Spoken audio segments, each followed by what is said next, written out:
So I'm going to talk to you about parallel planning, and the reason I'm calling it parallel planning is because, as Sasha's already alluded to, somehow we've got to find a way of making it a little bit easier to think and talk about the really tricky stuff. And one way is around parallel planning. So before we go on, it will be good for me to get to know you a little bit.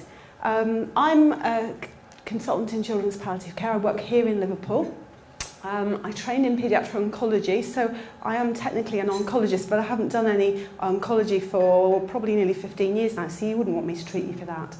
But I work as part of a multidisciplinary team with paediatric oncology outreach nurses like Helen, who I think you met this morning. I chair the North West Children's Palliative Care Network, and I also used to chair, but I've now handed over to somebody even bigger and better than me, the Association for Paediatric Palliative Medicine. But actually, more importantly, what about you guys? How many of you are parents? Let's have a show of hands. Fantastic stuff, excellent. And how many of you are patients? Okay, so we've got patients and parents, fabulous. Any professionals here? Oh yeah, health professionals, anybody who is from educational social care? Oh yeah, fantastic, so we've got a bit of everybody really. Anybody from voluntary sector and charity workers? Yay! Fabulous. Okay, well, it's great to have you all here. Anybody else I haven't covered? No. Grandparents. Yay! Okay, fantastic. So family, parents, grandparents. Your parents too, by definition, but grandparents as well. Welcome. Okay, so what are we going to talk about? We're probably going to talk about the fact I'm not going to try and fall off this lectern because I can't see what I'm meant to be saying. But we're going to talk about a little bit about the fact that the impact of any sort of cancer diagnosis starts at the very beginning, and we need to acknowledge that.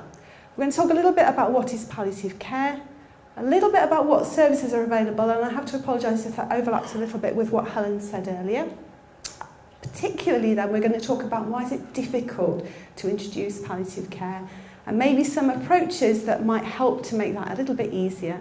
And fundamentally, really leading on from Sasha's talk before, how can we ensure that all patients and families who would benefit from palliative care approaches are able to do so, recognising that it's not easy. Now, I recognise that some of you are patients, some of you are parents, and all of you are affected by brain tumours in some way. And I'm going to try and make this as informative and helpful as possible, and I'm going to try and keep off anything that's going to be too tricky, but I won't be offended if anyone says, I just can't sit here, and you need to have a little walkabout outside, that's fine. And the other thing to say is that I am more than happy to speak to anybody or be emailed. My email address is at the end. More than happy to talk to people individually if that's helpful, because it's really, really important that we talk about this, but we're kidding ourselves if we think it's easy.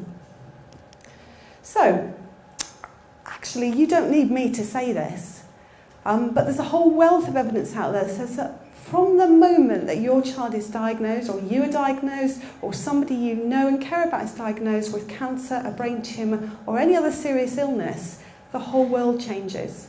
And even though you may be absolutely wrapped up in thinking about hope, trying to cure what is happening, trying to face it head on, it's never quite the same again. And this is just one example of research that's shown us that.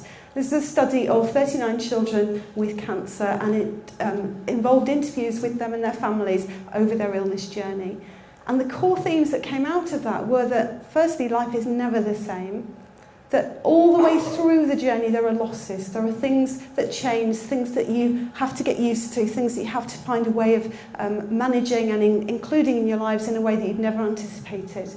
And at the same time, there's a real need to move forward and move on. So make things happen, keep living, and keep the positive side too. But it's never over with completely. It's always a waiting game. There's always something. There's always that little nagging doubt. You know, are we okay? Are things going to be okay? So, what's palliative care? Now, again, I don't know how many of you have anyone actually directly involved with Together for Short Lives? Okay, couple. So Together for Short Lives is the sort of national umbrella charity for children's palliative care in the UK. And this is the definition that they give for palliative care. So they say palliative care for children and young people with life-limiting conditions is an active and total approach to care from the point of diagnosis or recognition throughout the child's life, death and beyond. And it embraces social, physical, emotional and spiritual elements, and focuses on the enhancement of quality of life for the child or young person and support for the family. So it's about trying to make the best of a really difficult situation and doing it in a whole person way. So we're thinking not just about the child themselves and their symptoms, but we're thinking about everything that affects them and trying to make things as good as we can and make the journey as good as we can in the circumstances. So palliative care then is a physiological, so that involves thinking about your body, thinking about how it works, how we can make it work better and how we can relieve symptoms and suffering. Social, so that's about getting out and about, being with friends and family, getting to school, leading a normal life as possible. Spiritual, what purpose and meaning does this all have for you? And everyone's very different. Some people are very religious, some people aren't, but somehow, some way, we have to find a way of making sense of what happens to us in our lives and what that means for us and those around us. And physical dimensions, so how it affects you physically. And actually important, this is about quality of life, as Sasha said. It's quality of life when quantity of life, so how long you're going to be here with us or hope for recovery, is uncertain. But actually what is really, really important is that those two things, so disease-directed therapy and cure-orientated therapy, can run alongside palliative care. So it may be entirely appropriate, in spite of the fact that you may have somebody who we know we can't cure. It may be that it's very appropriate to still assess a cause and assess and treat deterioration in a condition, and if there's something reversible, to actively try and address that. Yes, it does include caring the last few hours and days of life. Yes, it does include the D word, as Sasha put it so eloquently. But it doesn't mean that we have to exclude all disease-directed therapy. And sadly, I think this is still an understanding and a message that a lot of our oncologists and a lot of the people we work with still don't quite get. So what makes palliative care different? In a lot of ways, it's very similar to lots of other things. But it's the fact that actually children and families have to live with the possibility that their child will die. It's not necessarily a certainty, but it's a possibility. And that, as Sasha's very clearly suggested, leads to what we call anticipatory grief. So that those emotions about the worry about the fact that there may be a loss ahead, there may be something worse to come. And it also justifies different things. So because we've got somebody who's got a high possibility that they're not going to live as long as another person, that means that the balance between the beneficial and harmful effects of treatment might be very different.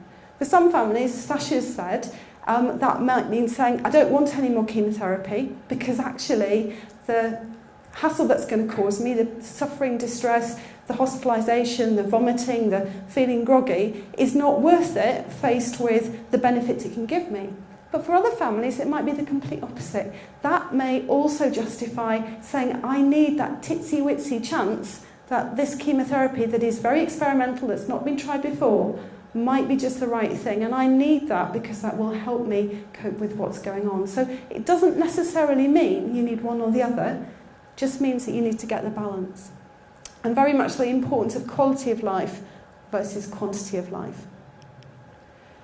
So palliative care is not the same, or is not drastically different from lots of other aspects of holistic care. And holistic care, we mean whole person care. So actually, symptom management, if I break my leg, okay, I broke my leg, I would like some pain control, thank you very much.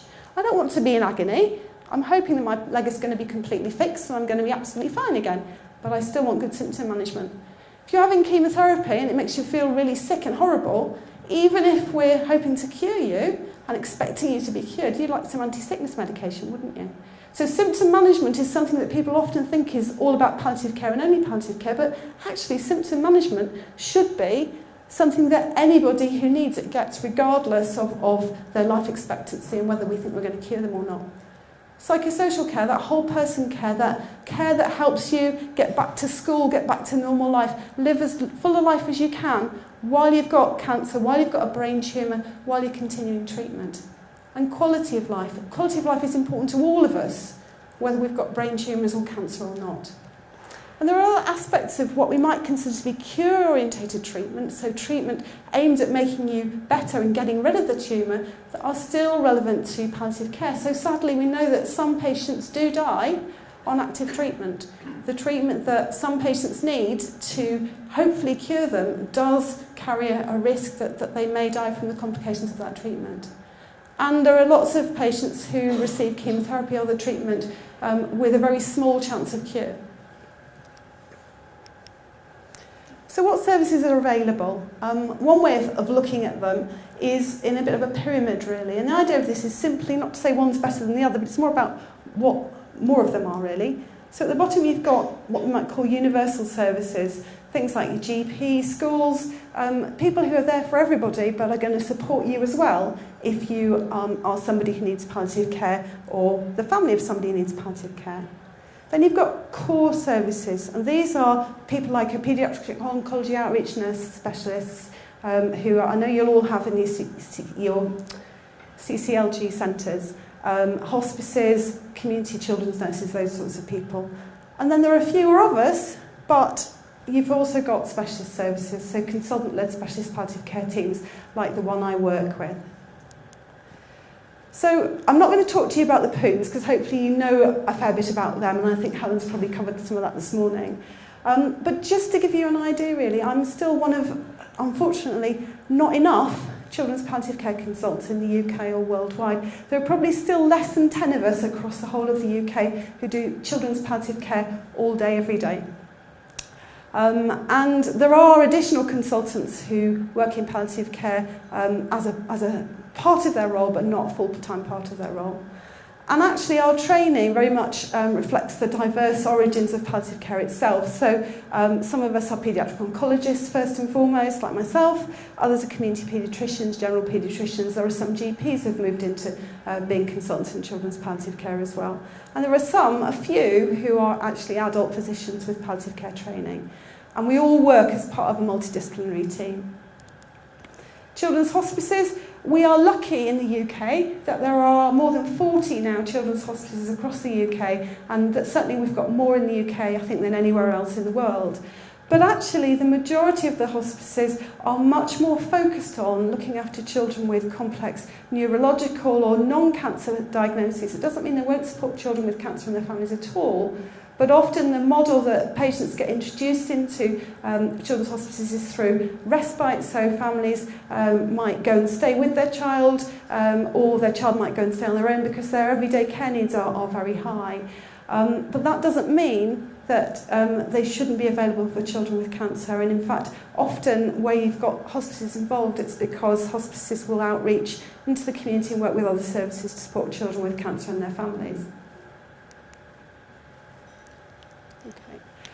And actually a titsy plug for children's palliative care networks. Now that may sound again very sort of boring to you, it may not be totally relevant, but the important thing here is that if we're going to get the right care for children and their families with brain tumours and other cancers, we all need to work together in partnership. And that partnership needs to include both parents, families, patients and professionals, and it needs to include both the NHS, so statutory sector, and the charities, including the hospices and other charities as well. And the networks are a really good way of making that happen. Our problem from palliative care point of view is, unlike the cancer networks, we have no formal recognition and we're not formally funded. But we're still going on anyway. We're not giving up. We're not accepting that as a reason not to, but it is a challenge. So why is introducing palliative care difficult? As professionals, we worry about upsetting families. It's not surprising, really, but we don't want to upset people. And we think, crikey, you're going to think this means my child's going to die. Well, yeah, it might be the case. We think, this means the doctors and nurses are giving up on my child. And we worry that you might think that. We think, you might worry that this means my child is not worth it. But we're also worrying too.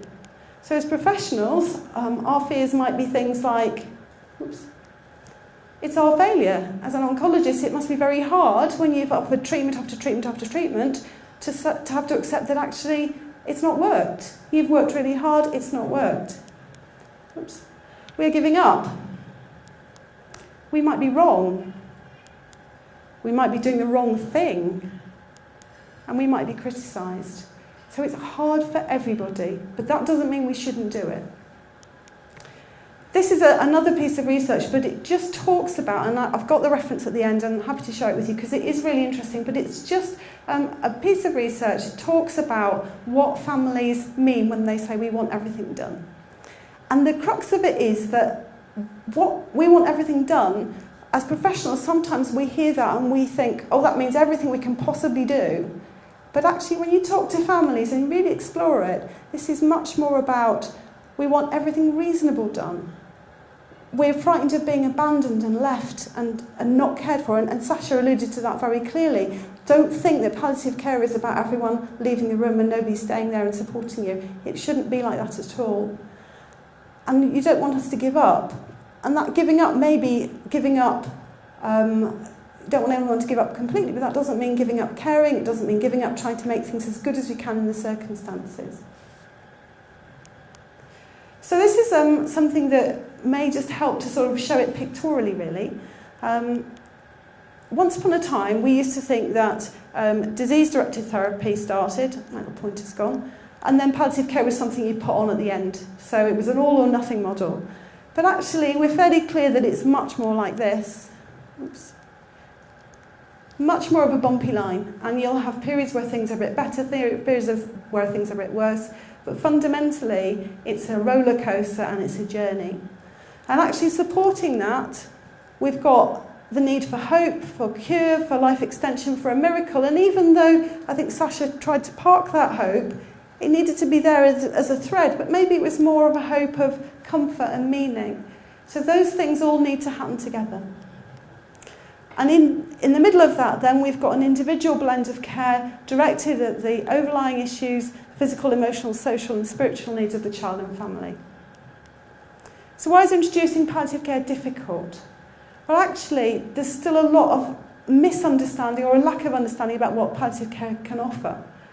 People are worried about who to refer to and when to refer. And everyone potentially is worried about or may not have the skills to have those difficult conversations. And it might be for you as parents as well as professionals that you need to be brave enough and take the courage to begin to initiate some of those discussions, as well as professionals being ready to hear and open those discussions with you. So parallel planning is doing exactly that. It's about doing what you do every day, but you don't realise it. How many of you thought it was going to rain today? 1. Okay, 2. How many of you, if you thought it was going to rain today, would bring an umbrella just in case? Okay, so actually you've done some parallel planning there, haven't you? You didn't know whether it was going to rain or not, but you thought, just in case, I'll bring an umbrella. This is exactly the same thing. This is about saying, look, we're hoping for the best, we're going to carry on working towards that, but we need a plan for what happens if it doesn't go quite as we wanted. What happens and how do we have that plan for just in case? So introducing palliative care, well, again, it's not easy, but it can be done. It's about sitting down and talking to people. It's about sharing hopes and fears. It's about giving people the permission to talk about those things that maybe aren't as easy to talk about. And when there's no easy answer, but actually there are times when it might be easier or might be more obvious. And we can use things like the surprise question, which helps us to do that. The surprise question is very simple. It's about saying, would you be surprised if this person wasn't cured? Would you be surprised if this happened? And we could say, well, actually, no, we wouldn't be surprised. It doesn't mean we hope it's going to happen. It doesn't mean it's definitely going to happen. But if we wouldn't be surprised, maybe we need a plan just in case. Because hand up any of you who would have been surprised if it rained today. Exactly.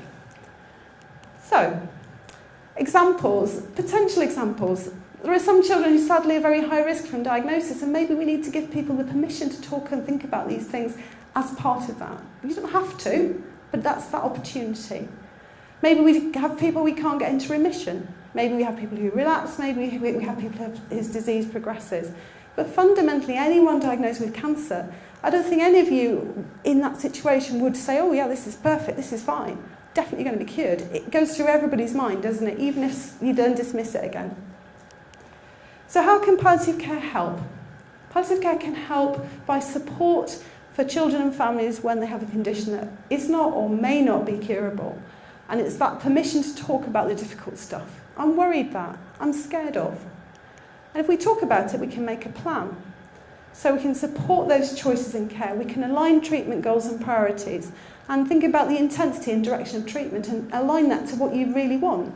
If we don't know what you want as families in terms of your priorities, how can we make decisions about what treatment to offer or what treatment you should have?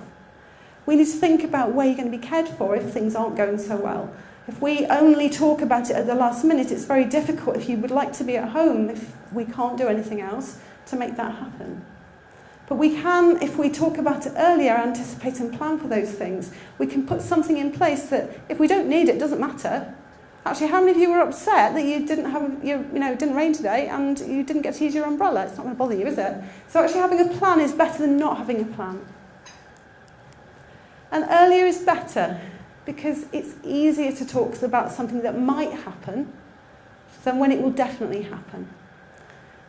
You can always offer the diagnosis, you can offer the possibility of discussion, and then if it's not the right time, you've offered it and there's the time to pick it up again at some future point. It may well be that there need to be a number of discussions over time. Actually, getting the prognosis, so getting whether somebody's going to be cured, how long they're going to live, wrong is not so much of a problem, particularly if we can share with you that we're worried about this, but we're not absolutely sure it's going to happen yet. I'm sure nobody would be upset if they were cured when they thought they weren't going to be, would they? Okay? It also gives time to take it all in. It gives time to prepare, and fundamentally it gives less chance of any nasty surprises. Not everybody wants nasty surprises. In fact, nobody wants nasty surprises. So, I'm going to throw it open to you now. We've really not got much time, but maybe to think about how can we ensure that all patients and families who would benefit from palliative care approaches are able to do so. And for me, the fundamental thing is we have got to find a way of opening these discussions sooner. And that's a job for all of us. That's a job for you as families, you as professionals, and me as a professional as well. And there you go, some resources and further reading. The presentation will be available, all those bits of information will be available there. On the stand outside, I'm going to leave with you two things. These are two booklets about making choices and thinking about priorities in your life and in the future. People are more than welcome to have a look through them. I haven't got copies that you can take away, but I have left some of my cards on the table as well, so if you do want them, and if you want to get in touch and see if we can really begin to make things a bit different, then these are available for you. Thank you.